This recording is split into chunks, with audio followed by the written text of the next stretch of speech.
London, there lived a family called the Darlings. There was Mr. and Mrs. Darling, their daughter Wendy, and her younger brothers, John and Michael, and their dog, Nana. None of the children wanted to grow up. They all wanted to remain children forever. One Friday evening, the parents went off to a party at number 27. The children stayed at home with Nana as guard dog.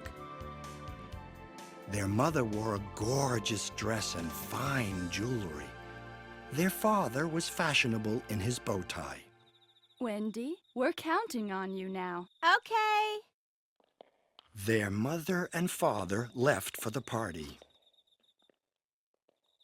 The stars are so exciting. Will Peter Pan visit us tonight? Peter Pan was a little boy who lived in Neverland, and he could fly. John, Michael, and Wendy were looking at the starry sky when... Wow!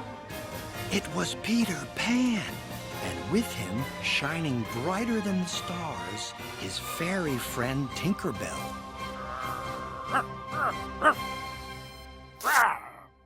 Hey! Give me back my shadow!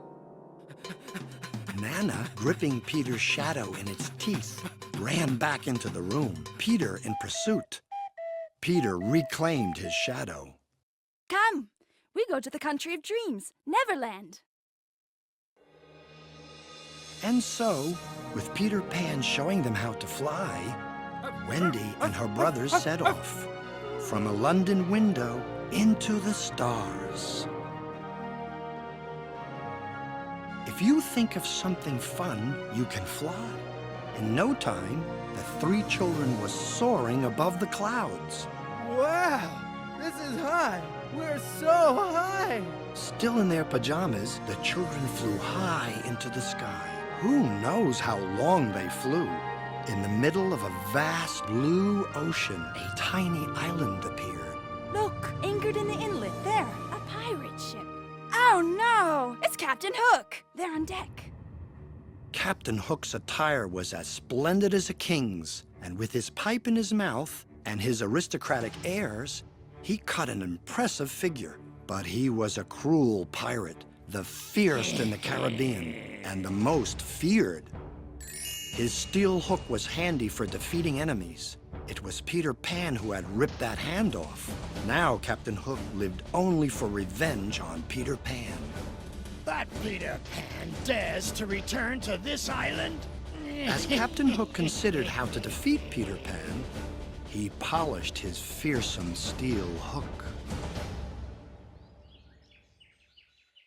Meanwhile, Wendy and her brothers had arrived at Peter Pan's house in the interior of the island. It was carved out of a tree, like a house in a fairy tale. Here lived Peter Pan with a group of lost children. The children all wanted a mother. Please be our mother. Oh, all right. As long as you live in Neverland, you'll always be a child. On this island, there's no end of fun. We have pirates and Indians, too.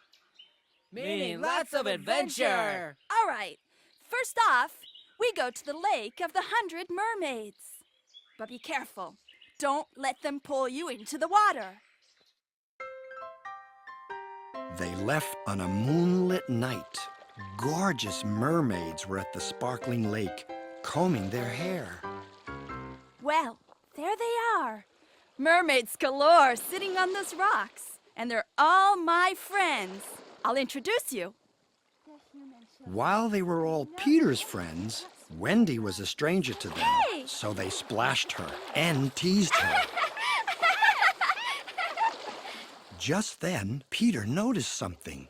Hey, that's Tiger Lily from the Pickaninny tribe. This is bad. They're taking her to Captain Hook. I've got to help Lily. Peter sent word he would fight Captain Hook. Their hour of battle arrived. Captain Hook had lured Peter Pan into a trap. When the duel was about to begin, a crocodile that had swallowed a watch now approached, smelling blood. From its stomach could be heard tick-tock. The crocodile wanted nothing better than to eat Captain Hook. Curses! It's a crocodile! I'll be eaten! The duel is postponed! It was Captain Hook's weak point, so Peter Pan was able to release Tiger Lily. That cursed Peter Pan! I'll teach him to underestimate Captain Hook! So, this time we go to find Peter Pan's hideaway. We'll get Wendy and those kids. All right, me hearties? No blunders now! Go! That night, Peter Pan was invited to a party held by the Pickaninnies. Tiger Lily's father took a liking to the valiant Peter Pan. Peter, how did you like to marry Lily and become my heir? Wendy overheard and grew sad. She decided to return home to London. Boys, tomorrow let's go home.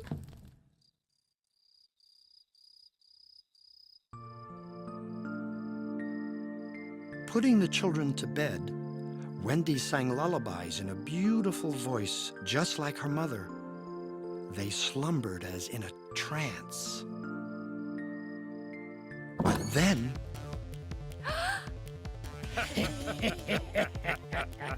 Hook and the pirates pounced upon the children and bound them with ropes, then carried them off to their pirate ship.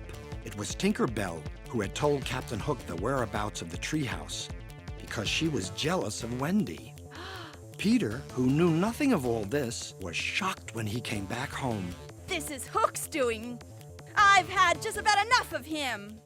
Peter leapt out of the forest in a single bound and flew straight for the pirate ship.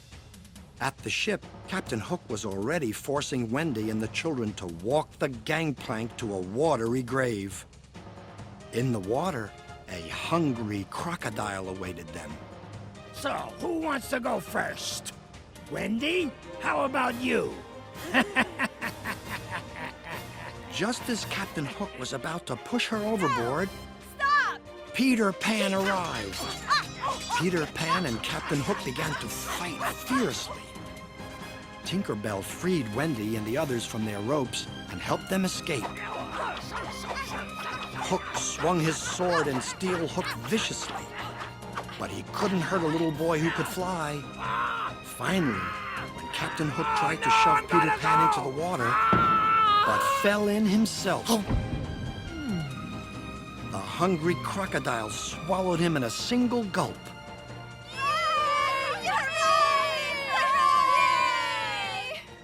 Peter, Tinkerbell, thank you.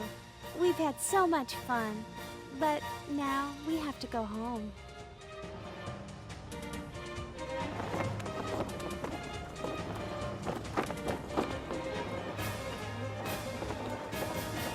Peter Pan, Wendy, and the boys set sail for London in the pirate ship. Later, when the boys were grown up, they remembered nothing of these marvelous adventures. Wendy alone would never forget them.